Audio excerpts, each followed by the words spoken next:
Okay. Continue. Hii kitu inasema Ruto amelaunch barabara. Kalonzo Expose. Those two words triggered a political shockwave across Ukambani after the Wiper leader publicly laid out what he said was a clear evidence that President William Ruto had launched a road that did not exist beyond the plague. The Emali Matiliku road, worth 1.1 billion shillings, spanning 20 kilometers and presented as a major development win, had become the center of one of the most stinging political confrontations of the year. Emali kwenda Matiliku 20 kilometers. Siku mbili baadaye, hakuna evidence except this monument. This is just a monument. Just 2 days earlier, Emali town had hosted a presidential spectacle. Heavy machinery stood ready, government engineers lined up, and President Ruto announced the long-awaited start of the Emali Matiliku road construction. The project, he said, will link Kativani, Manywani, Matiliku, Kalamba, Nziu, Ukia and eventually Watertown, creating seamless access to Kajiado, Nairobi and Mombasa. Farmers, traders and livestock producers were promised faster transport, lower cost and reduced post-harvest losses.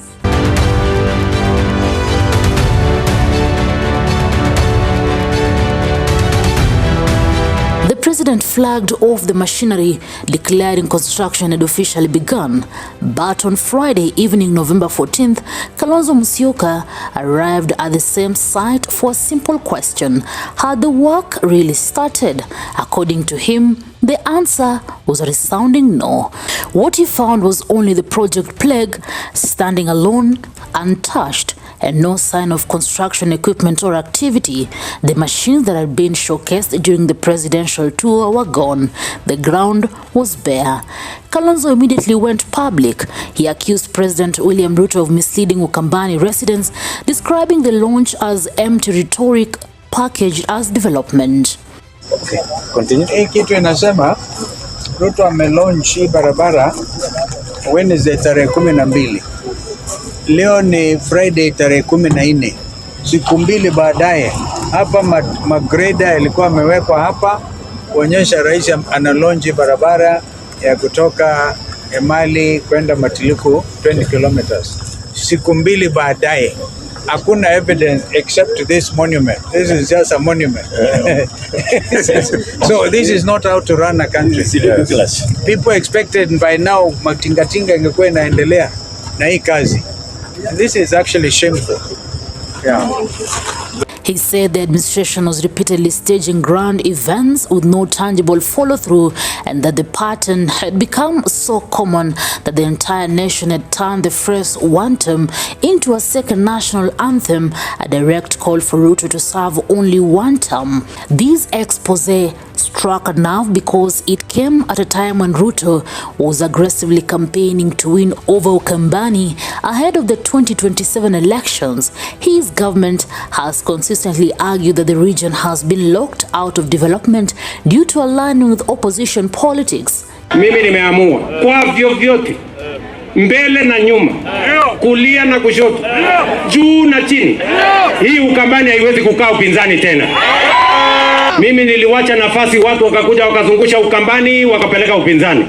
Lakini sasa nimefika, mwambieni Ruto amefika, amesema Ukambani inatoka upinzani inaenda kwa serikali. Yet, the response during his Machakos development tour on November 14th, 2025 was far from ordinary. What was planned as a celebration of land title deed distribution and new projects turned into one of the most tense moments of his presidency. Crowds erupted into loud WANTAM chants, drawing out the head of state. It was symbolic revolt, not from outsiders, but from residents the president had hoped to court. Arambe! Ati Machakos munasemaje? Ati Masako munasemaje? Na Ukambani munasemaje? Wasema tutam. Na huyu Caleb wetu ni nini? Wapi tutam ya Caleb nione? Sawa. Basi, kwa sababu viongozi ni wengi, wacha nichukue nafasi. Still, despite the controversy, Ruto did not receive a warm welcome in several areas. In Makueni, Governor Mutula Kilonzo Jr. welcomed him and keyed into development expectations, subtly signaling support for projects if they were genuine and implemented. Local leaders from the opposition also showed up in his rallies, signaling a politically fluid moment in the region. Uwezi ongea umalize bila kusema Ruto kwa ubaya. Don't dare come to kitwist. Kana natende? Kama utasema Ruto kwa kitwist, sema kwa uzuri. Usiseme kwa ubaya. Kama leo tunakanyanga juu ya lami. In his speeches, Ruto told residents that Ukambani had suffered politically by staying in the opposition for decades.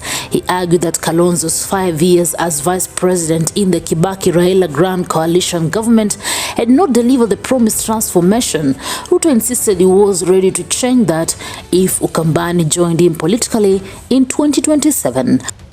Huku tunakwarusana, huku hatuna heshima, huku tunaitana majina yasiyoweza hata kutamkika. Yaani mtu akija huku Kenya hii na aseme Kalonzo hana akili, I think ni vizuri mumuulize kama yeye anataka kuona daktari ama bado ako sawa. But Kalonzo's latest expose threatened to undermine that message by presenting the Emali Matiliku launch as a false start. The Wiper leader reshaped the conversation from political loyalty to the integrity of government projects. Umekuja hapa Ukambani, umetatua shida ambazo tumekuwa nazo since independence. Tukiangalia mambo ya barabara umetenda, mambo ya stima unaendelea, mambo ya maji unaendelea. Sasa jameni, mnafuata watu ambao hawana ajenda kwa nini? Nimeangalia huko hawana ajenda. Nimeangalia huko hata hawana kitu ya kusema. Mambo ni matatu tu: Kasongo, WANTAM, na mimi nikasema mimi siwezi fuata watu ambao hawana akili. Ama namna gani? And as the united opposition moves to unseat Ruto in 2027, the narrative is shifting fast. Residents are questioning whether development promises are being fulfilled or simply announced. The last 3 years have proven that there is nothing can be done by him. So, what will you do in the remaining 1 year? Anakuja campaign. Ukambani now stands at the center of this national debate, a region being pulled between presidential pledges, opposition claims, and the raw grassroots sentiment expressed through WANTAM chants. As 2027 approaches, one question intensifies: was the Emali Matiliku Road launch the beginning of development or the beginning of a major political reckoning? You can't cheat a whole nation. If there's a contractor on site, that contractor should be continuing. Of course, they'll come and say, oh, we're going to mobilize and whatever. But as a president, you should not have allowed them to go and launch a non-existing contract. Perhaps it's not even in the budget. Newsroom, Maisha TV, Reader, Kering Chubet.